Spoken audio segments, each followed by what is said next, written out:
I am glad I was able to talk the Yeti down and no one else died. I have seen them hunt. They are quite dangerous. It is too bad we did not get there sooner. I worry that letting her walk away made her an enemy. What's most important, though, is that we made a new friend in Alvin. Let's see what Hundlestone has to offer in today's short quest, Long Rest.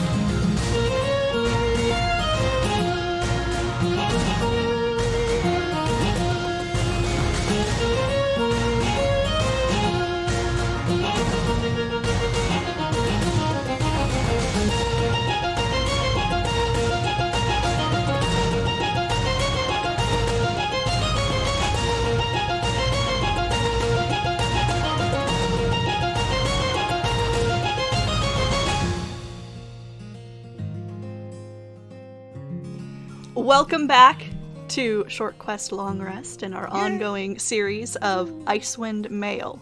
Yeah. Last session, if you will recall, you left the relative safety of the town of Fireshear and heading northeast along the road towards Icewind Dale, encountered unpleasant weather conditions. A whiteout blizzard that left you stranded in a small cavern, which turned out to be comparatively safe. In regards to your initial fears that you were perhaps lurking in the lair of some beast. Yup. You had a visitor during this brief time in which you were off the road, a small Arctic fox that sought shelter in the cavern alongside you, where you learned that one of your companions can speak with foxes as if knowing their language on an intimate level. This was not the only surprise in the language department, for later, on encountering a Yeti on the road, attacking a man who had already killed its companion, found that Dreamer here speaks the tongue of the Yetis. Managed to get rid of, by which I mean shoo away, the remaining Yeti, which hauled off the corpse of its companion, presumably for later feasting. It's messed up. Yeah. You were invited to spend the evening, share the warmth and comfort of a very tiny cabin. It was pretty packed when you got in there, of one Alvin Shorthelm, presumably a relative of the man you are delivering some mithril bars to. After a night of drinking, you find yourselves waking the next day with bright skies and a clear road ahead of you. Too bright, I would imagine. And Hundlestone waiting at least 10 miles away. What I would ask is, in this small, and I would say probably 20 by 20 cabin here in the morning, what are each of you doing? Sleeping? What is your routine? No, I think Rian's getting up pretty early, because he always gets up early, even after drinking, to do like his stretches and his calisthenics and stuff, and buff his armor and all that fun stuff. But when he wakes up this time, I think this is the first time you guys would have noticed it, but so at some point I think he lost his shirt in the middle of the night, and so he wakes up, shirtless. And you may notice that he has on his, like, kind of over his heart, a very ornate designed, it almost looks like a tattoo, but strange markings that kind of swirl around, and like almost like a teal and like a black kind of mixed in. That, yeah, it's just like a very strange design. I have an important question. Mm-hmm. How toned is Rian? These are hard-hitting questions. These are the hard-hitting questions, and they're the important ones we must ask. I would say that I'd say he's pretty toned. I'm not gonna say like bounce a quarter off his abs toned, but I would say that he's fit, maybe a swimmer's build type deal. I mean, he is a sailor, so very live. The quarter might get a little bit airborne, but not enough to Yeah, exactly. Nothing to write home about. Yeah, exactly. It's like I'm sorry if I disappoint. Sorry, but, without a shirt on. It was all right. Yeah. Eh. I mean, at the same time, you look at your companions. I mean, I imagine that Krellick is bulky in the muscle department. Yeah, but I imagine Krellick having like one of those like farmer guts. Yeah, I was gonna say he's gotta have one of those like hard ale guts. Yeah, where it's like it's Or it's like just a rock. stiff as a rock, Yeah. but it's like it still looks like a belly. Like the ones you He's see on probably built every like a power lifter. yeah, exactly. Like he like every like tough man contest guy you ever see who looks like he's just a big chubby like let himself go, but somehow can like lift 2 battle axes over his head for like 3 hours at a time. So I think, I think at this point, Felgren's still just groaning on the table where he fell asleep. Nice, yeah. You probably find Rian doing push-ups.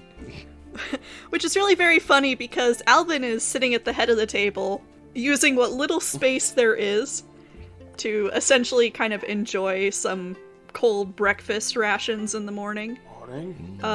Breakfast of Champions. It has been incredibly polite to his house guests, has not woken you up from your slumber, but the scent of nuts and berries, dried nuts and berries, is very strong in your nostrils as you kind of groan and turn your head, and you feel, with your eyes shut, 2 fingers press into your forehead and just kind of slide your head back a couple inches away from his food. Apologies. Is it always, Don't mention always it. so bright in here? It's brighter outside. Would you like to see? Oh, God. I just kind of groan and sit up. Hair is not done. Looking like he's got some pretty bad head. And you see as you sit up, Rian, Alvin is like grabbing the table, which you notice now is very, very wobbly. Like it's well made, but it is old. So it seems to have a little bit of looseness to it, and he's watching Felgrin very warily, as if concerned that more for his table than for this guy that might fall off it. Nice. I think with that I'd be like, oh, I'm very sorry there. Like 1 second. But like, Fel, give me your hand here. I'll help you down, bud. I was like, you're about to make that whole damn thing come down. Not Fel. Sorry. Grin. My apologies. Just here. Oh, give me your hand. nimble as a I'll help you cat. down. Do it Oh, myself. I'm sure you are. Why don't you have a shirt on? I'm not 100% sure. We got What is that? Just pokes your chest. this. Well, this it's a birthmark, I guess. I'm not 100% sure. From your rebellious days? No, I feel not like birthmark means you were born with it. Yes, I'm well yeah, aware. exactly. I'm Thank not. you. This wasn't Alvin. a tattoo. I never got this done. It's yeah. I've had it since I was a boy. As far as I know, I was born with it. Peculiar birthmark. I've actually had a few people mention it before, but I mean, how do I know? Well, I'm not one to talk. Oh yeah, because you got the all the stuff coming up your neck and stuff like Well, that. it's all over his like arms and chest. It's Right. everywhere. Oh, are those not tattoos? No. Interesting. I just assumed they were tattoos. Something from my mother's side. I'm not entirely certain. Yeah, it looks like we both got some strange birthmarks then. You have water skin. He'd like laugh and kind of reach towards his stuff sitting on the floor and toss a water skin to him. He just drains it. You know, there is the, and Alvin kind of jabs a finger at a small barrel off to one side of the door, one that you had missed last night. You guys had finished drinking some of the alcohol that he had in the room, but there is what appears to be a small open barrel of what looks like water, if a little off-colored, kind of more of a tannish. Is this easy to obtain? What? The water. Oh, that's cider. The, well, alcohol keeps it a little fresher the longer out here. God. Never mind. Very mild. No. He reassures. Hold up a hand. Don't want a little hair of the dog that bit you? Mm-mm. Yeah, that's probably wise. I could boil something if you. Oh, it's quite alright. Accommodating enough. Oh, I'm gonna go outside. Tavini's just sitting nearby, like, with a little bit of her morning rations, watching all of this happening. Just munching all quietly. Yeah. Love it. Krellick's having cider. I'm actually Drank a lot, so grateful for the excuse to head into town and replenish my supplies. You'd said last night you were heading up to Hundlestone? Hey, that's right. I believe Did you say it was your father? We got a package to deliver to. Wasn't that what you said? Yes. Okay, that's right. Sorry, it was a little loose last night. Some things I'm not 100% sure actually happened, or if I just imagined them, or because I swear to God, me and Grin were laughing together, and that seems crazy. Impossible. Exactly. He knows what's up. Well, I let your friend out earlier this morning. He's just continuing to eat his breakfast. What friend might that be? And he gives you this very confused look. And he kind of opens his arms wide and flutters his fingers like something flying. Oh, you mean Miri? Oh, yeah. Yeah, sweet girl. She is a sweet girl, isn't she? That's my daughter. I seem to remember you saying that last night. I care for her. She's very important to me. But, do you know where she went? She went outside? She's still outside? Last I saw her a couple minutes ago, she's been crawling around in the trees out there. Does Felgrin see her outside? Roll me a perception check. She's gonna try to I'm pounce not on good you. at these. You always make me roll them. Why do you make me roll perception? You keep asking. Yeah. Look at that hot Yeah. roll. There it is. Solid Starts 2. up. Yeah. And it makes sense. You wouldn't notice a goddamn thing right now. Exactly. Drunk and friggin' hungover as Yeah, hell. and you've gone outside, right? Oh yeah, he's outside. Yeah, so closed, stomping too. your way out into the cold. The weather is much calmer than it was the day I before. think he's like rubbing snow. Even a little on his warmer. face. Yeah, under the morning sun. Yeah. It's very nice because all the pines nearby have this very heavy blanket of snow, and you can see on a couple of them the tracks of small animals that may have been leaping from branch to branch, and you hear distantly the chittering of squirrels and bird song. And as you are heading off into a little more concealed part of the clearing there, you hear a faint whoosh and feel a heavy thump between your shoulder blades.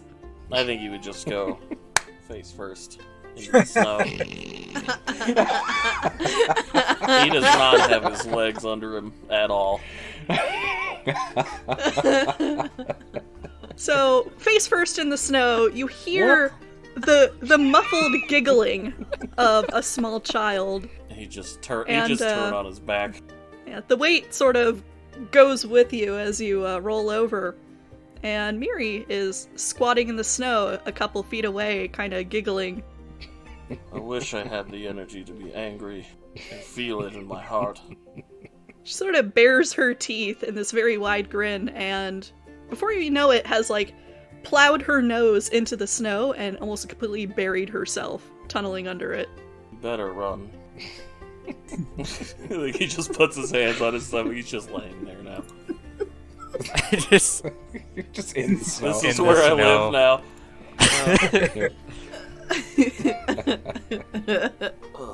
Rian! Yeah, I think Grin at that point is already walking out to the entryway and calling out for Miri. They're like, Miri, where are you? Here, Are they visible from where? moron. Felgrin is visible, Miri is not, but the snow is very much disturbed around him, and there is a small lump sort of under the snow cover. Nice. What the hell happened to you, Your Grin? pet attacked me. You hear very muffled, "Need a pet." Basically a pet. Ah, she's no pet. Did she get you, though? That's good.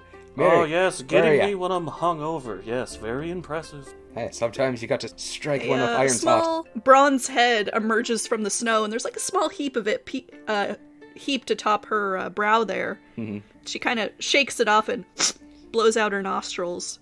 You're like, there you are. So you've been working on your attack, I see. He never saw me coming. I had a girl. Rolls his eyes. Yeah. But in the future, perhaps not attacking those that don't know it's coming right off the bat.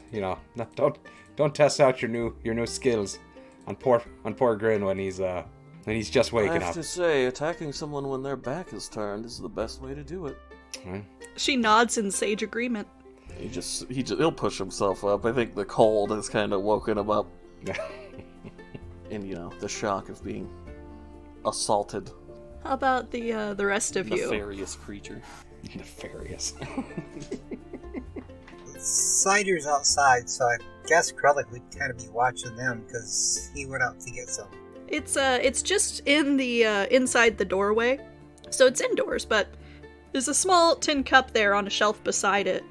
That it only seems there's only the one, so you're just kind of have gotten that out unless you use one from your own mess kit. And so there's no ladle. It's literally just dragging it through, skimming the surface there and topping off. Oh, top off he does. Yeah. I think Rian kind of leans back in, looks through the door. He's like, it's like, starting early, eh? What? He offered. I'm like, aye, he did. Eh? I won't judge. What's Dreamer up to this morning? Alvin, Yes. how are your wounds this morning? You know, as he kind of rolls his shoulder experimentally, and as he does that, he winces. Better, but still would appreciate a softer bed in town. Can I just make like a quick assessment? Yeah, go ahead, roll me a medicine check. Ugh! Oh, 4. Yeah. Oh, natty 1 with a +3. I mean, to be fair, nat ones not necessarily apply on skill checks, but a 4 is a 4. And he looks bruised, and you can see that there's very plainly scabs that have formed. Kind of seems to be favoring his right shoulder, but he'll survive. That means he won't survive. why don't you just give him one of your magic berries? I would give out a magic berry to everyone. Ooh. As a, sort of a routine, Dreamer will have good berry ready for everyone Good berries. when they wake up. Come get your good berries. Everybody wants your good berries. Is that breakfast this morning? Yup. It can be. It's just about the only thing I'll be stomaching for a few hours. All right. Do you want to roll that for me? Let's see how many you get. I think it's 10, no matter what. You're right. Thank you for reminding me. All right. What is the distribution here? One to everyone, or I give one to everyone with some to spare. okay, keeping the rest in reserve. Mm-hmm. Do you give one to Alvin? Yes. All right. And Alvin, as he accepts, you have this handful of berries, and you're very, meticulously passing one out to each person, and he's just kind of watching this. And as you go to offer one to him, he holds out his palm very skeptically, and when you drop it into his hand, he kind of looks at it and looks to the others. Yeah, Rian would pop it and look at him and be like, trust me, it's good. It'll make you feel better. And he kind of shrugs and tosses it into his mouth, and oh, well, that's good. Yeah, he gives Those a are little some wink good and a berries. smile. Yes. They should call them good berries. Yeah. I don't know what they're called, but boy, that'd be a great name for them. Good berries. Grin agrees. You Where do should you patent find that. these? Like, those look fresh. Do you, I've never seen a plant like that. Yes, Dreamer, I would love to hear where these berries come from. Well, I used some of my magic to create them in my hand. Less exciting than I was hoping for, but there it is. He is a magnificent storyteller. Truly can weave a magnificent yarn. Keep up the good work, I mean, Dreamer. it's incredibly useful. I wish I had time to learn some of that. But if we're going to get into Hundlestone by mid-afternoon, we should probably get going. Hey, that'd be a good idea. I'll wrangle in Miri and everybody, if you want to start getting all set up and get your stuff together, like, we'll head out whenever you're ready. I'm preparing. Just running fingers through his hair. Nice. Got his pomade. Yes. Oh, I meant you're Dapper Dan, man. His Faerun pomade. If you need, I have and he kind of points to one of the walls in the cabin, and the mirror hung there is not clear glass. It's not a perfect reflection. It's really almost like just a polished sheet of iron where you can barely see your image, but more effective than just, doing it by feel. Well, Falgrin does have a disguise kit. Would that have a mirror? That's a very good question. I would say that I has a think it mirror. makes sense, right? So, you just use that. See that you're obviously well prepared. These looks don't happen on their own. Rian just sighs. Rolls his eyes, just like, ugh. Alright. Well, let's get going. I have a few traps to check before we make our way into town. Seeing that green little monster again, Rian. Oh, I thought you were talking about Miri at first. I was like, she's more like a, bronzy color. So I'm like, oh, I see what you mean. Yeah, that's, you're right. Jealousy gets me every time. I just can't keep up with you there, Grin, and, as much as I try, I can't. And I think as he's doing it, he's like, he's got his armor on, and he's very meticulous as far as making sure it's very, like, uniform, and, like, making sure it's nice and smooth and whatever. He's like, yep, I'll never be able to keep up with you. Facetious. Oh, I am being facetious. How dare you? I am being nothing. But yeah, you're absolutely right. I'm being a little facetious there. It's like, you ready to go, or do you need to spend another 20 minutes in the mirror there? I'll finish up on the road. Sounds good. Everybody ready? I am ready. Yeah. Well, all right then. Alrighty. So initially, Alvin takes you not immediately to the road, but to the same clearing where you had fought the Yeti the day before. Mm-hmm. The ground still stained with, patches of blood. It's almost turned like this rusty red-brown on the snow there. There are obvious places where the tracks of small scavengers have come in to investigate the scent of, blood and carnage, and finding nothing, trotted away disappointed. He indicates a narrow trail leading almost parallel to the road, and for the next hour or so takes you along that, checking a variety of traps laid along its length. Every single one of them empty. Rabbit snares, there's a deadfall at one point, and with each empty trap, Alvin just kind of grumbles and continues onward, eventually bringing you back to the road. It takes hardly more than 3 hours for you to finish your trek, and as you come into Hundlestone, the first thing you notice are the columns of smoke coming from various parts of the town. Initially a little alarming, until you're reminded that this is very much a blacksmithing hub, and you can hear distantly the cacophonous pings of different forge masters at their work. There's almost this layered sound to it, as each of them is working on their own project in distant parts of this place. He takes you to a small business on the north end of town, and there you see, under a sort of covered awning, a forge manned by a man who shares the same look as Alvin. A very tall, sort of dark-skinned, gray-haired, squint-eyed man who is utterly focused on what appears to be the shaping of a horseshoe. Alvin heads towards this covered area and pounds his fist on a wooden post loud enough to grab this man's attention. "Father, I've brought some people that were here looking for you." And he makes a very sweeping gesture towards the group. Nice to meet you. We're here to deliver a package from Griggle. I believe you're familiar with him? Falstaff Shorthelm pauses in his work at the name Griggle, and looking at the group, kind of gives a very sharp nod before returning to striking this horseshoe that he's currently working on, this glowing red, as he shapes it into its proper form. Not much of a talk. I am familiar with him. Well, he brought us here, twofold actually. First off, he wanted to, it was trade, right? He was talking about securing like a work of trade between the two of them also. Yes. With the admit. He brought us with a little sample of some of his items, I guess is the word I'm looking for. And I nod to Vini, because was she carrying it or did I grab it from her? I had it, that's right. I grabbed the adamantine because it was so heavy. She is very small. Yeah, so I'd pull out the adamantine bar and kind of just hold it up a little bit, like I think this might show your interest. And also, we brought you a new, I believe she's supposed to be apprenticing with you. This is Tavini.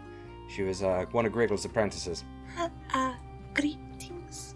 As you explain all this, he is you can plainly tell he's paying attention, seems to be nodding along with your words, but his focus is almost wholly from there on his work. And he says finally, right, just give me a few minutes to finish this up and I'll be with you. Alvin, can you take them inside? And Alvin gives him a very curt nod, and looking to the rest of you, gives a bit of a shrug and a grin and motions for you to follow him. You enter, attached to this small business, a large sitting room. First passing through a sort of mud room where you're prompted to take your boots off or at least shake off the snow. The interior of the kitchen, the sort of common room that you're brought into, is small. Round table in the center, several cabinets, a cooking station off to one side, and there is a dwarven woman there with the same sort of, dark hair with steel gray elements in it, who is currently bustling around the kitchen, seemingly cleaning up after preparing breakfast. And when she sees Alvin, her face just lights up in this grin. "Oh, my boy!" And he kind of has to duck down for her to grab his cheeks and give him the little shake. "I wasn't expecting you for another day or two. What brings you? And who are these?" And she kind of leans out around him to peer at the rest of you. Hi, we're just Luscar deliverers coming to drop off some packages to your, I'm assuming your husband, because the way you're shaking his cheek, that means that's got to be your son. So, but yeah, we're coming to drop off some packages and maybe do some trading around here, and then we're heading up to 10 towns afterwards. And she kind of pats Alvin's cheek and then motions for the rest of you to take a seat in her small kitchen. I'd offer you some hospitality, but I just finished cleaning up. Perhaps I could put a kettle on. Would you like that? Sounds great. Right. And she bustles or busies herself with preparing that, talking all the while. You said you're from Alaskan, was it? Yes, that's where we all signed on originally. Well, some of us. We picked up a few stragglers along the way. And we can't be the end of the road for you here. You didn't come all this way just to deliver to Hundlestone. No, like I said, we're heading after this. We're packing up and heading up to 10 towns. We still have over half our packages still delivered up there, and we assume that most of them are around that area. Oh, I'm almost sorry to hear it. 10 towns has been a changed place the last few years. Of course it has. So we've heard. Aye, you don't see a lot of visitors from there anymore, nor many going to it. Have you heard any news about it? As far as I've heard, there's been some troubles up there, but we haven't gotten any exact reports or anything. Just want to make sure. I actually have kin up there. Just want to make sure everybody's all right. I don't know that you'd hear anything accurate. Everything coming from there is about it being dark up there all the time. And she kind of leans and glances out the window where the sun is pretty high overhead. It's about noon or just past. Mm-hmm. I don't understand how on the other side of the mountains there could be no sun. I don't believe it myself. We're going to be heading up there. We can get the truth of it, but I was hoping you'd have more details, see what we're walking into. Terms like endless night are hard to believe. Aye. Pretty nights, though. You see the lights from the aurora on the other side of those mountains sometimes. Very beautiful. I guess you take the silver linings where you can. She nods at that. That's what I taught my Alvin. Aye. Wise woman. It's how my mom taught me too. Oh, your mother's a wise... Wait, you already said that. She kind of gives you a very broad grin. Seems to be a very cheerfully disposed dwarf, and she starts setting out tea mugs as the kettle begins whistling. And about that time, her husband, Foulstaff, comes in, and you can hear him in the mudroom sort of shaking and stomping snow and mud off his boots. And as he comes in, she sort of snaps her fingers at him and points back to the mudroom. Nice. You don't wear those boots into my household. Oh, woman, it's my own house too. Right, but we have guests. I'm allowing them to wear them, but not you. Just smiles. He's just looking back and forth. Rian's got a big grin on his face too. He's like, "Oh, I love this woman." Yeah. Okay. So Falstaff just kind of gives all of you this look of don't say a goddamn word before going back out into the mudroom, and you can hear him grumbling good-naturedly as he pulls his boots off and comes out, or back into the kitchen in, sort of this, not dirty gray, but very much off-white socks. Your maiden name wouldn't be Iron Fist, by chance, would it? Rhea would laugh at that. He's cracking up. No, I'm not No. Oh, just curious. But does that name have significance to you? I think he's just... No! Yeah, that there might have you say no, he just stops. He's like, oh, okay, we'll just let that joke lie then. Just reminded me of someone, that's all. Right, well, I'm sure that she's an impressive woman. Mm-hmm. Could say that. I'd say she rules over her household. And Alvin... and Alvin, when Falstaff comes in, kind of like grabs the bottom of his chair and scoots it over. And there being no free seats available at the table, his father, much like the wife, sort of snaps his fingers and motions Alvin up, and with a grumble, he gets up and Falstaff takes his place. Right, peck and order in the house has already been established.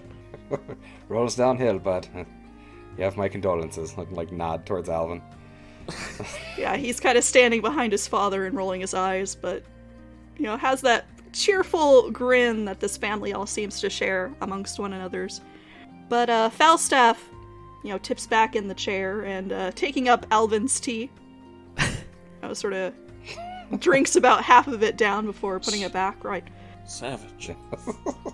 So, you came here with a delivery for me? I take the adamantine and kind of slide it across the table a little bit to him. I'm sure it doesn't go far, because it's not like it's going to slide across the old-ass wooden table, but... Yeah, it almost scrapes a little. It's very dense. And, not as cool as I wanted it to be. It gets about halfway to him before he kind of motions, let me do it.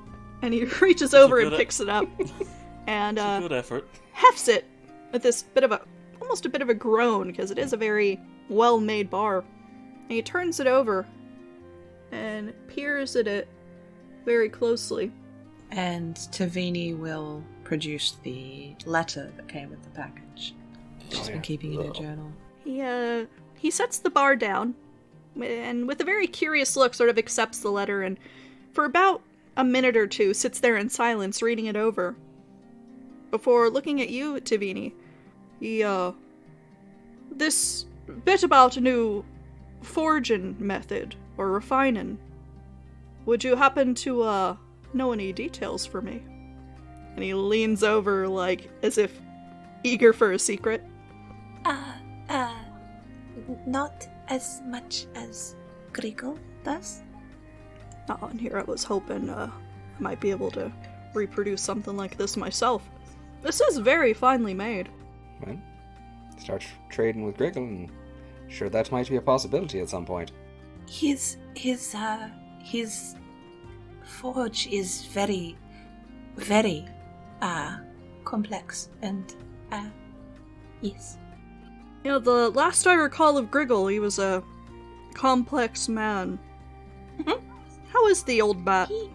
As crazy as ever. That strikes me as a given. Yeah, cheerful in his way. Continuously looking for methods. Oh, there were methods. I still don't think he knows what they are. Yeah, you ask him, no, there wasn't methods. And Memory of a goldfish. That's a good way to explain it.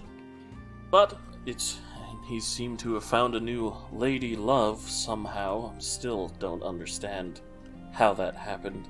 And at the way that Falstaff's eyebrows kind of lift, he can't believe that either. But you do hear, sort of the Mrs. Falstaff back there. Well, has he found someone now? Oh, knew that old dog would find somebody. Falco just shakes his head. He still just doesn't understand. Yeah, if you thought so, then it's news to us, because it seemed pretty shocking to us. Oh, sometimes a lady likes a bit of mystery. Yeah. Or it's just straight up insanity. That might be the thing too. Well, if she likes being surprised, Yeah. Oh, there's picked a good one. hit the nail on the head on that one. Right, well, thank you for delivering this. I, have payment for you for delivering this letter to me. I don't suppose you're heading south that you can take my response later. Unfortunately, we are heading north from here. But if we come back this way, and you still haven't found somebody to take it, would definitely be glad to, but my compatriots might, but unfortunately I plan on staying up near 10 towns once I get up there. My road goes north. I'm sorry. I would wait, but there's a reason I had children. And he kind of looks over his shoulder at Alvin. Yep. Well, I am going back south again. And kind of reaches past his dad, takes up the half-finished cup and tosses it back, finishing it. And as he does, you see him wince, and like a hawk, his mother fixates on him. Well, what happened there? Oh boy. Yeti. 2 Yetis. Oh, well, I suppose... Your boy did murder one spectacularly, I will say. He did handle himself well. Alvin seems to be withering under her glare. And Can't help you anymore. after a moment she brightens. Oh, well, I suppose you helped him take care of the other. In a way. We kept him from killing him. That's important. Thank you for that. I didn't introduce myself. My name's Grimelda. But, you saved my lad's life. I'm sure he would have been fine on his own. He probably didn't even need us. He totally needed us. Yes, he totally Definitely. needed us. But we'll make Alvin sound like a hero here. It was good time. Grimelda kind of looks over you at that answer, and then looks to Grin, He just raises his brows. Well, and then looks back to Alvin, who gives this very sheepish, shrug. Right. Falstaff. And he kind of, yep. That bar there. Yeah, I can't imagine you're gonna send it back to Griggle there in the south. No, I should probably, if I'm gonna make a deal with him, test it first. Well, why don't you, offer our guests a bit of a, compensation for having delivered it and saved your boy's life? And Falstaff kind of scratches his belly there. And, looking over the group, is this the, only bar you have? Mm-hmm. One and only. I've got a few. Yeah, I was gonna say, do we want to let him Oh. know that we have? Because Adam got him back at the beginning. The first time we met him, he gave. Didn't you give it 3? Yeah. Not as Yeah. good quality, but I have a few. Right, how many? Alvin is my only son. I should reward you for your efforts. I could offer a bit of gold, but I also have, and he kind of jerks his thumb in the direction of the forge through the wall. The, pair of us together, as Alvin here has assisted me on the smithy, could prepare you something for your adventure north. Interesting. That sounds promising. I think. And and he kind of gives you a very keen look, Krellick, and then glances at your hands. I know that look. You're you've worked at the forge yourself. Seems like a different life, but I used to. Would you be willing to dust off those skills? We can probably finish by, probably finish by evenfall, depending on what you wanted to have made. I can do that. Right. Well, this quality of adamantine, and he kind of prods the bar that he had set down next to the letter. I could probably produce a shield with a single bar of this quality. If you're looking for a suit of armor, anywhere from 2 to 3 bars. Weapons, I could manage a, perhaps a long sword with 2 bars. maybe even a hammer with 3 if you really want a something for cracking skulls. Ah, Any of that appeal to you? all appeals to me, but he's gonna, I guess he's gonna drop his pack and pull out his 3 bars and set them on the table. That's all I got. And he takes the 3 bars and sort of adds them to the stack with the 1 bar that you had brought with Tavini.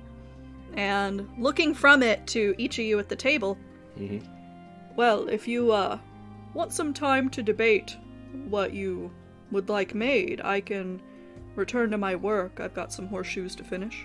Aye, it'd probably be best if we did discuss this a little bit. It's like, I know adamantine weaponry and armor is some of the best in the world, so... Aye, and when it's made by the best blacksmith. And he kind of gives a wink before Nice. Pushing himself to his feet. He clasps Alvin on the shoulder briefly and gives him an affectionate look before stomping back out into the mudroom. And you can hear him tugging on his boots. And Grimelda calls after him, don't forget, well, no, I'll, we'll go over that detail later. And she kind of gives each of you a mischievous look. I'm confused. We'll talk about it later, Drew. When you're a little older, we'll discuss it. But, Dagny, you wanted to say something? He's just a boy. When Tavini sees the blacksmith heading out, she will, hop off her seat and follow after him and be like, Could I observe what you do? You sort of catch him in the middle of tugging on his second boot, and he looks up and, bent over double, he's about your height. And after a moment, yes, you can come and join me outside. You have an interest in the forge, and he looks from your face to that symbol of Moradin about your neck. Yes. Very much so. Far be it from me to stifle interest in the Forge Master's work. And he finishes tugging on his boot and sort of holds the door open for you to head out into the cold ahead of him. And it is cold, but you're dressed warmly, able to be comfortable in these conditions. The sounds of the different forges across town, which had been stifled in the kitchen, now ring loudly in the cold air, seeming to carry over great distance. And there's a lot of hustle and bustle through the streets as people are kind of going about their business. A lot of very muscular people, considering that this town is fairly well known for its mining business. He leads you around to the covered awning in its forge and points to a very roughly shaped horseshoe, the one that he had been working on previously. That still needs a bit of grinding down and shaping, but we're gonna start with a new one. Have you worked with horseshoes before? Yes. Yes. And you see as he goes over to where there is a bucket of long, sort of a medium width iron bars, each of them about a 1.5 feet long or so. I start with these, and we're just gonna shape them into their curve, and they need a bit of reshaping depending on the horse that you're working with, but I like to have them started before we meet up with different owners. I'm no farrier, but it's good practice. And while you two are working on that together, heading back into the kitchen, what are you guys gonna have made? That is this is like serious question and debate, and we might have to do some roll-offs on this, because I'm not sure if everybody's aware, but adamantine armor means you can't be critted. Adamantine weapons essentially mean that if you hit, you crit. I'm looking at the adamantine longsword. Whenever you hit object with this weapon... Oh, maybe it's an object. Object. Sorry, my bad. So when you hit an object with this weapon, you crit. So you can break shit really easily. So, okay, that's not as good. But, I don't know. I'd probably put a vote for Adam getting some adamantine armor, at least with part of it. I mean, as you guys are discussing this, Felgrid is just interested in his nails. Nice. In cleaning them. Yeah, I guess you don't... There's nothing... I mean, I guess an adamantine dagger or something doesn't do you a whole ton of good.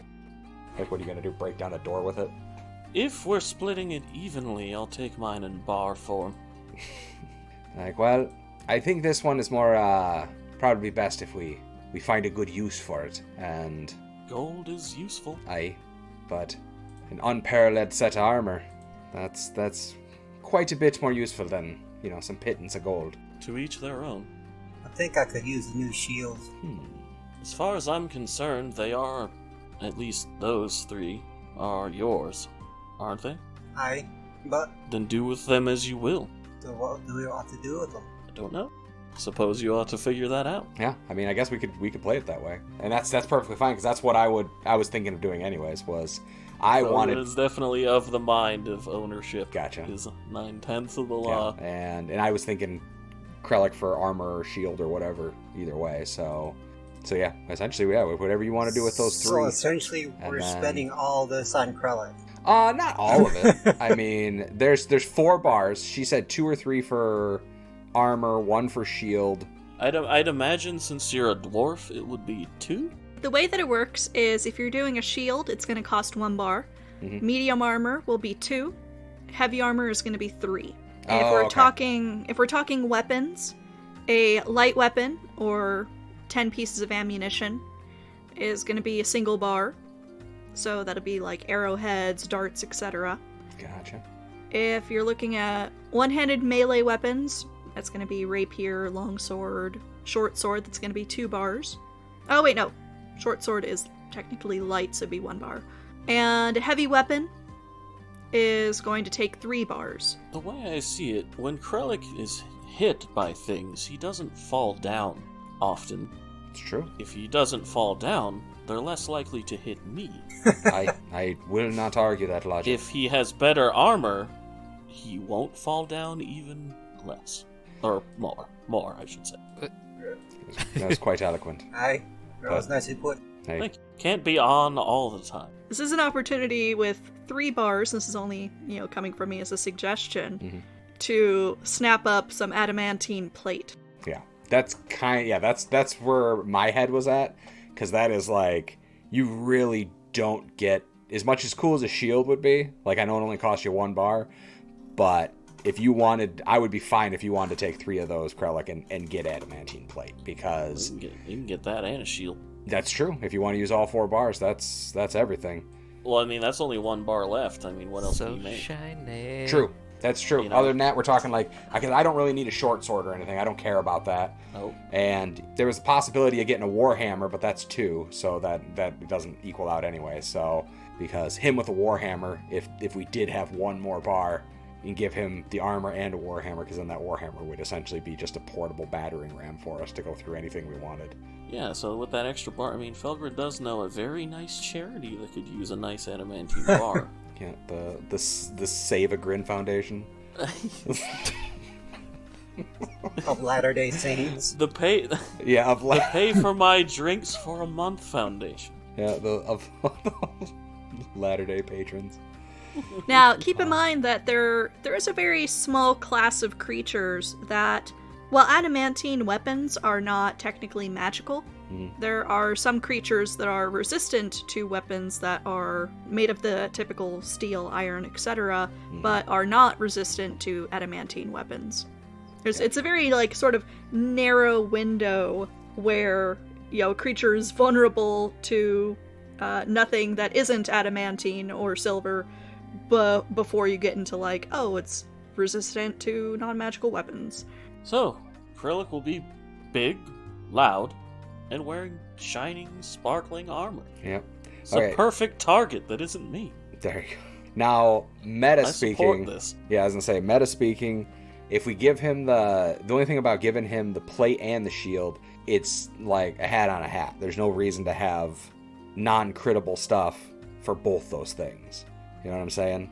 So Well, it almost feel like if someone's going to use a short sword or something else, it might almost be. I don't even know what would be good you for also then, other than you that. also use a shield. Yeah, but even, I mean, don't get me wrong, that does sound great, but that's short.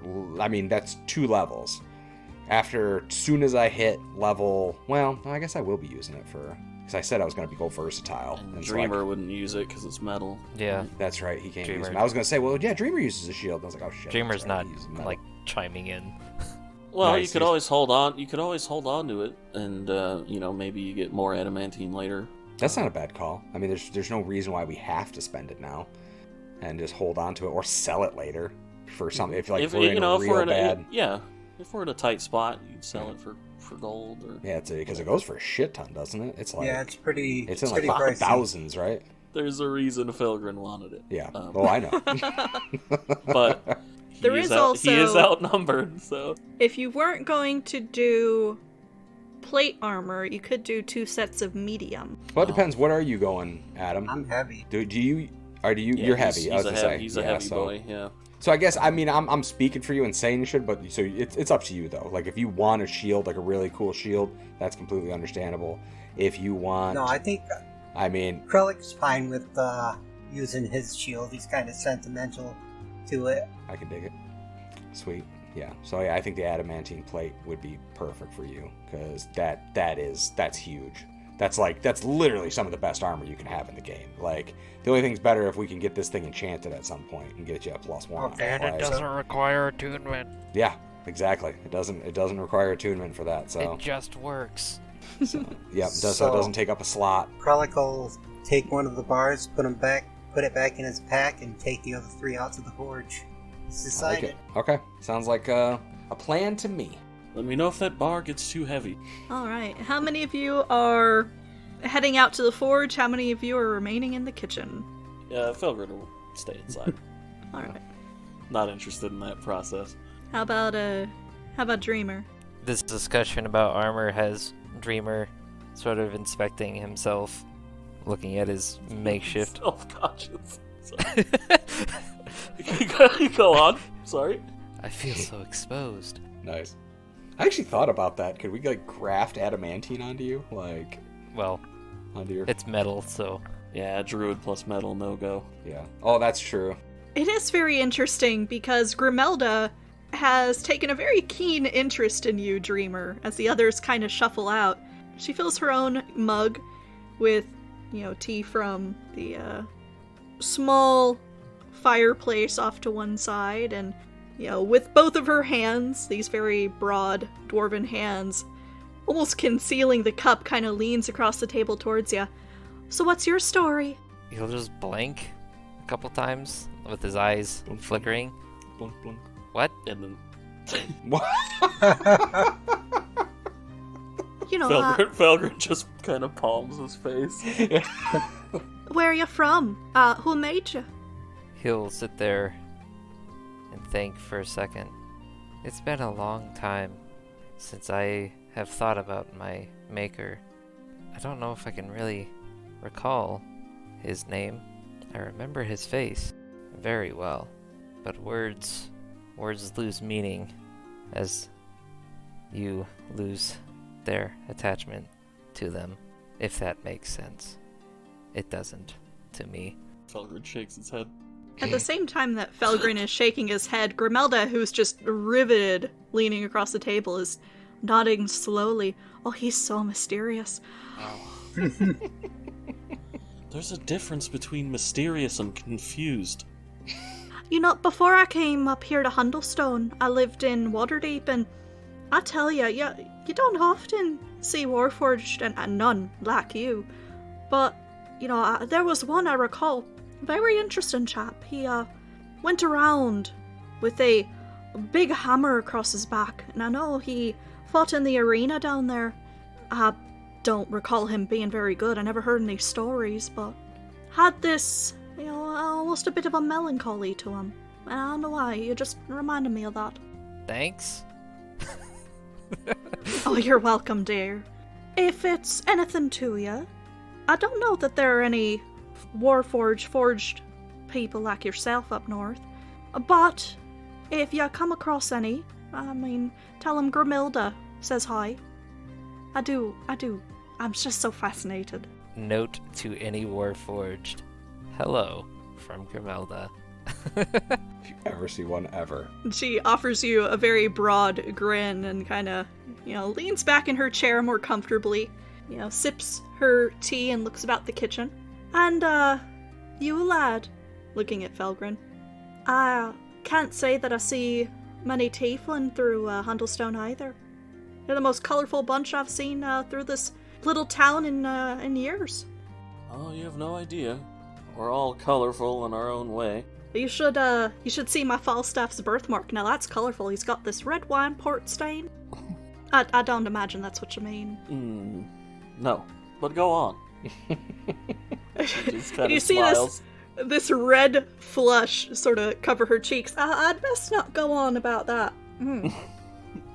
Understood? Are there any I don't. shopping you need doing here in town? I might know some places. Suppose I could use trail rations? I fed a lot to a fox. Are my berries not good enough for you? Variety is the spice of life. This is true.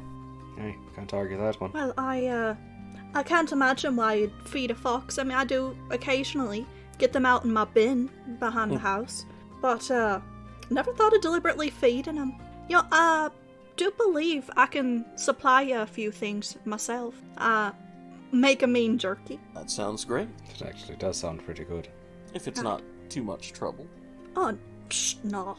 Anyway, I got a good feeling about you and your group. And I always know these things. I get a sense. And here I've had nothing but bad feelings about this group since I met you. And, He just kind of looks at you. I'm kidding. I'm kidding. Do I? It depends on the day.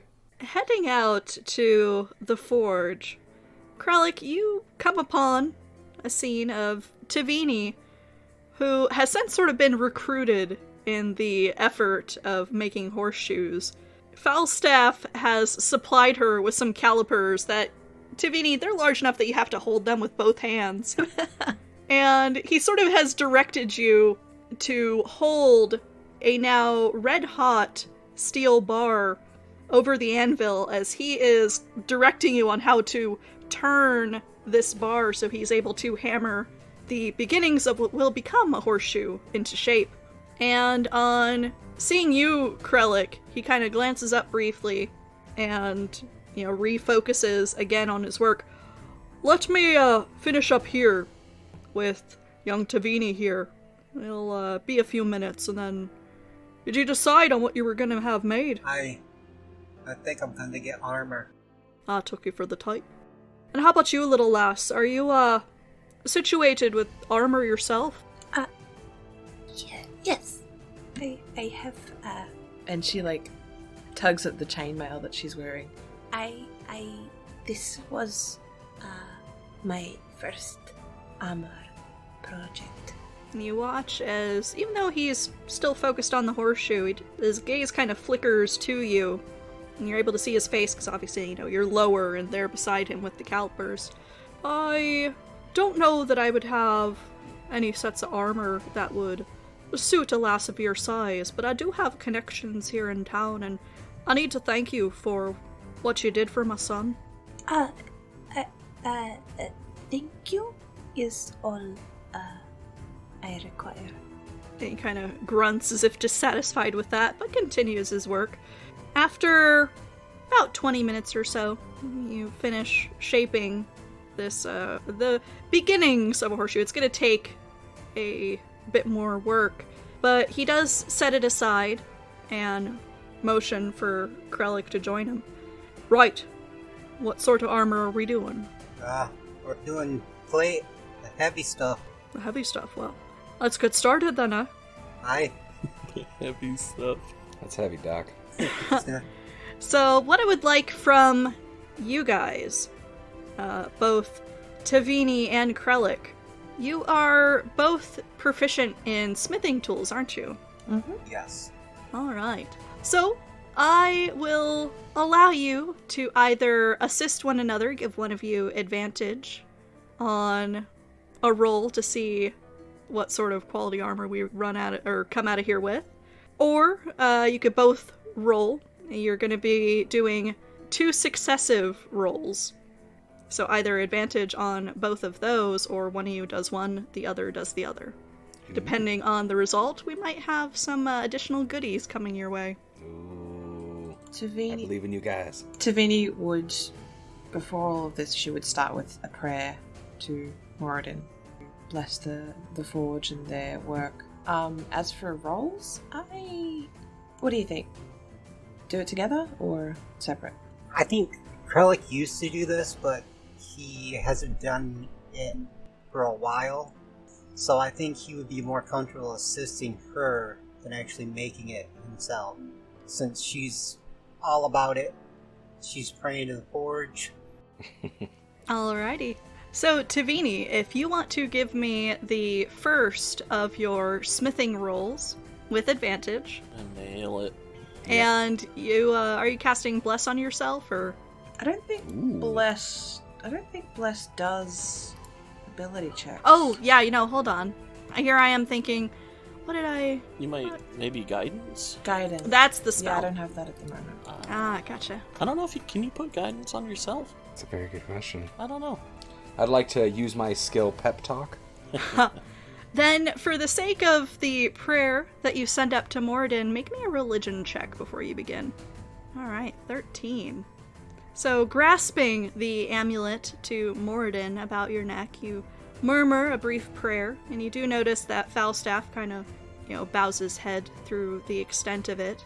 And afterwards, and you begin your work here at the forge, would you give me the first of those smithing checks? What would that be? Because there's no... That would be a 1d20, let's see, a heavy armor plus strength. Plus proficiency? So whatever your strength modifier is, as well as your proficiency bonus.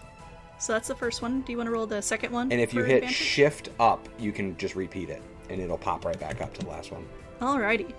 So, 11. Starting your work, it is a little intimidating having 2 older, more established blacksmiths working over your shoulder. Falstaff, they're off to one side, sort of acting as an assistant in the same capacity as Krellick, is able to guide you, help correct some mistakes that you make in the beginnings of shaping this armor. If you would like to give me your next 2 rolls. Nice. 15 and Nice. 23. Nice. All right. Slapped it. Yeah, hell And yeah. Nat 20 on the with- last one. Oh, yeah. Yeah. That is. Hell yeah, it's a nat 20. I don't know why I didn't show it as green. but Green? It is. Probably because it wasn't like a deliberate skill check. Oh, gotcha. But yeah, that's awesome. Yep. Alrighty. You a forging fool. So, with both Falstaff and Krellick, they're sort of guiding you. And that prayer to Moradin said before the forging process, you start gaining your confidence. It is almost as if you can feel your god channeling through your work, and it's a bit like that sensation when you were first forging your symbol to Moradin. You can almost feel the Forge Master's presence there at your side. And even Falstaff is kind of giving your very small halfling self, as you're concentrated on your work, some appreciative glances as, through your own sort of very tiny cleverness, because you are a very intelligent young woman, you are able to almost minimize how much metal you have to be using, or, sorry, I should say, craft probably the most efficient set of heavy armor that the town has seen in a long time yet. And by the time that you are finished, there is enough material that if you wanted to use that last bar, you could probably forge a one-handed weapon. Ooh. What you gonna make? What you gonna make, Tiffany? What you gonna make? I'm wondering if maybe because it's, 2 bars. yeah, I'm wondering if... You could also do medium armor. Well, I was thinking maybe because of its being, Moradin's kind of symbol, maybe a hammer would be a good idea. Ooh. Great thinking. Or So we're doing To honor Moradin. we're doing a warhammer to Moradin with the last of the metal there. is a warhammer the right size? I don't know if that's the right size. A warhammer is versatile, so it'd be just on the extent. It is technically one and two-handed. Otherwise, let's see, hammers. Maybe a mace that's hammer-shaped. Let's see, you would be able to make... Oh, you want to do a mace? Yeah, maybe a mace that's hammer-shaped just because it's not as big. Yeah, of course.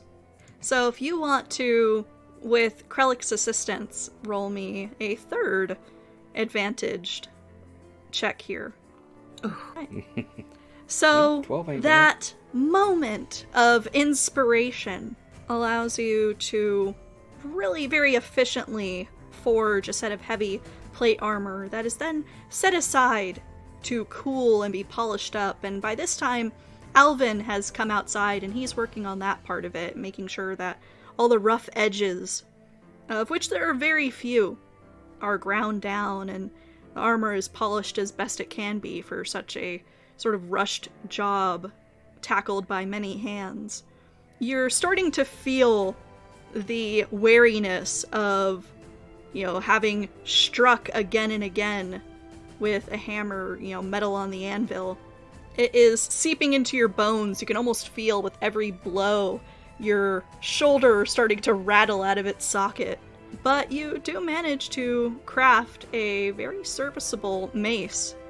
A little smaller, but perfectly appropriate for your size. To somebody who wasn't a halfling or one of the small folk, it would probably be considered a light weapon. In your hands, it is ideal. That was nicely done there. Yay! Tavini's very, very happy. She's smiling, sweating, but smiling. And it certainly is very interesting because the four of you who are outside working on this project collectively only then notice as you finish that it is utterly dark out. The night has probably fallen about an hour ago, and it's only by the light of the forge that you've continued to work, and a handful of lanterns that somebody at one point must have come out of the house to hang up. It is almost peaceful in town now, as darkness seems to have caused the cessation of all other work. There is no more that distant ringing of work at different forges, aside from the one you've just finished, as it goes quiet as well. Alvin kind of stands up and stretches, and you can hear his back crack. Right. Good work. I wasn't expecting... And he kind of looks you up and down, Tavini. I mean, no offense. And his father kind of reaches down and thumps you between the shoulders. Fair work there. Who trained you? I was trained up north in 10 towns. 10 towns. There's a couple of quality masters up there. None so great as here in Hundlestone, but I can see that. Must have been quite a, trying to recall the names of some of them up there. Well, I'll remember it over dinner. Speaking of, I'm sure Grimelda may have prepared something by now. Why don't we head inside? Yes. And she's looking excitedly towards the armor and the hammer that's been crafted, and then towards the house. Falstaff looks over the weapon and armor, then glances at Alvin. We'll save you a plate. Can you finish up here? You just hear the big man that you'd rescued from Yetis the other day kind of give this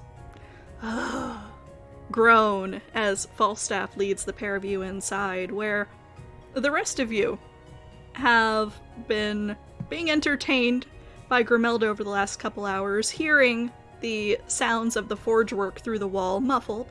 She, at one point, got up and started preparing dinner, and doing a head count, you see her ticking off on her fingers, enlists your help, Rian, and after a moment grabs Dreamer. Right, do you eat? I'm good. Thank you. Well, just 'cause you don't eat doesn't mean you can't learn. You're gonna be needing. And she pushes a big old mixing bowl towards you and points to a sack of flour in one corner of the kitchen. I'll tell you everything you need to do, just if you would be so kind. This would be fun. Oh, don't think I don't have something for you. He wipes the smile from his face. Just imagine Felgrin smiling the moment she says that. Yeah, just instant, just like, oh no. Yeah. Rian's got a grin on too, like, haha. Reminds him of someone. His Yeah, in mother, your case, specifically. she sets you up at the kitchen table with a large cutting bowl, a couple of smaller mixing bowls, and a heap of potatoes and onions. Oh, had to be this. Right, you might as well get the onions out of the way. You know, you're gonna get a bit of a... And she kind of makes a motion towards her face, like tears running down. I know the drill. Good lad. You chopped onions before there, Grin. Plenty of times. Interesting. I didn't take you as the cooking type. Not, but my mother is. Ah. There's a little bit He's of kinda the rubbing peek the behind the onion. curtain. Yeah, rubbing the onion skin off. He knows what he's doing. Nice. Cuts off the ends. It's chopping. And, a very pungent scent of onion, not affecting you, Dreamer, but everyone else is tearing up a little as it fills the small space. And Turns his nose up at it. by the time you're finished, you hear in the mudroom the heavy thumps of the others coming inside. Alvin not accompanying Falstaff, Krellick, and Tavini as they make their way into the small kitchen where you've finished preparing dinner. The lad's gonna clean up out there, but looking forward to whatever you've made. Falstaff has this big grin on his face and immediately starts to sit down, but again, Grimelda snaps her fingers and then points to a wash basin off to one side. I already can smell the soot on you, please. Thank you kindly. And the rest of you as well. We're not savages in here. Tavini goes to wash up. Nice. Yep, Krellick's not arguing. The wash station is a little higher than you, Tavini, so you are kind of like, after a moment, Grimelda kind of, with a boot, nudges a crate in your direction for you to stand on. She'll move it into the position so she can actually stand on it and see what she's washing. Alright.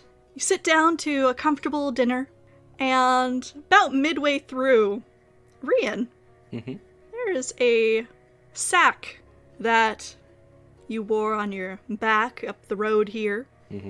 And that has, alongside some of the other packs that you folks carried in, been sitting against the far wall for a while. And you're starting to see it now shift, and a small bronze head poking out, nostrils flaring, as Miri takes a big sniff of what you've been preparing, as conversation at the table ensues. Do I see her do this? Do I see like the little rustle? Oh, absolutely. Oh, yeah. You are staring across the table at this happening. Yeah. Like, I think I would just smile essentially and be like, essentially to Grimelda, I'd be like, Grimelda, would you like to meet my daughter? Just out of Oh, nowhere. you brought someone else with you. Has she been out in the cold? You're a monster. No, she hasn't been out in the cold, but I haven't been much better of a father, honestly. Then he would look back to Grimelda, and then pass to Miri. Be like, Miri, why don't you come on out and say hello? Finally! And she sort of squeezes her way out from the pack, and Grimelda and Falstaff give the, packs heaped in the corner very startled look at the sound of what seems to be a young child. And both of them just kind of, the forks in their hands clatter onto their plates as they stare at this small dragon struggling to climb out of your pack. Tavini hops up and scuttles over there to help her out. Oh, thank you. Thank you, Tavini. Is that Aye, that's You have a very strange... That's not a... You called it your daughter. Aye, that is my daughter. My adopted daughter, Miri. Like, come on over here, Mary. And I'd kind of, like, signal under the table for her to kind of run up and, perch up on my shoulder. I was about to say, I don't have a spare chair. It's no problem. And it's like, she seems to be quite comfortable here, though. She's getting big, and I don't know how much longer she can fit on my shoulder, but in the meantime, this'll do. But, like, sorry, I didn't mean to hide her from you. But, as you can see, she's quite a rarity around these parts, so I don't like to show her off too much. As being, people get a little greedy sometimes when they see something like her, or a little fearful. And it's really very interesting. Miri, you can hear her small claws sort of scrabbling across the hardwood floor as she crawls under the table, and then you feel them, pricking you through your shirt as she claws her way up onto your shoulder. And Falstaff has not said anything at this point, but just resumes eating, staring at the small dragon in their midst. I think I'd stab a piece of food and kind of hold it up over my shoulder for her to take a bite. It is hardly left the plate before her head is darting forward and grabbing it off the fork, and she's scarfing it down. That's not very ladylike. That's not very ladylike. I think he'd chuckle at that. This is my daughter Mary. I again didn't mean to keep her from you, and don't worry, you don't have to worry about her. She hates hiding in that pack, so I didn't want to leave her in there too long.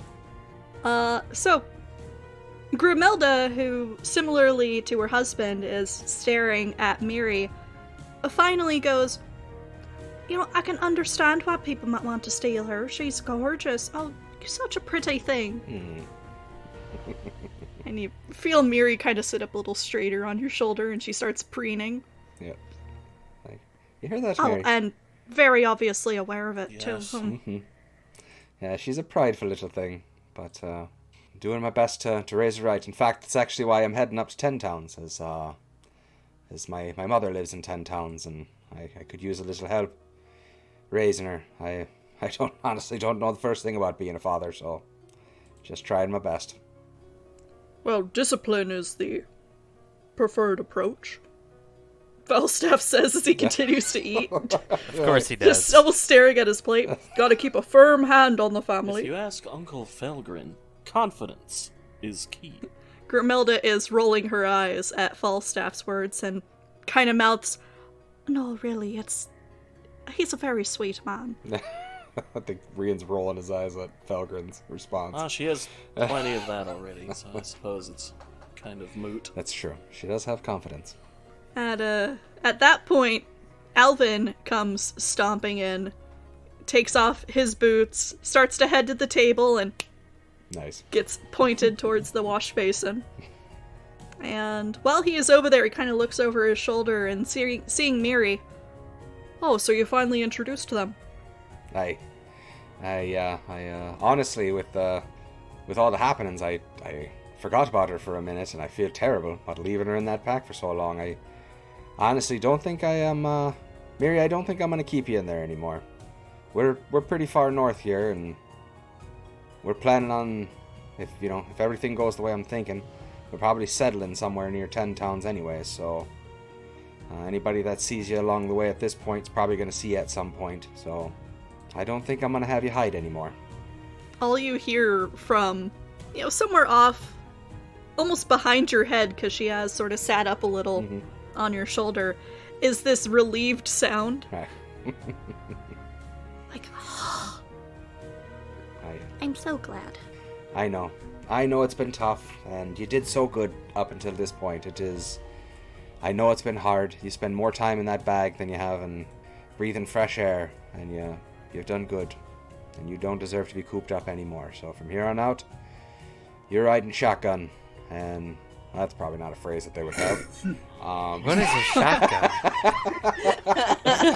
Yeah. Be like, well, What's a you're riding up shotgun top. and why would you ride it? Yeah. Like, well, you'll be riding up top, at least until I can't hold you up there anymore. And If I was gonna be in there any longer, when I was big enough, I was gonna stuff you in a sack. well, That makes him smile. yeah. Like, well, I'd probably have that coming, but just so you know, I'd let you out. Only when other people weren't around.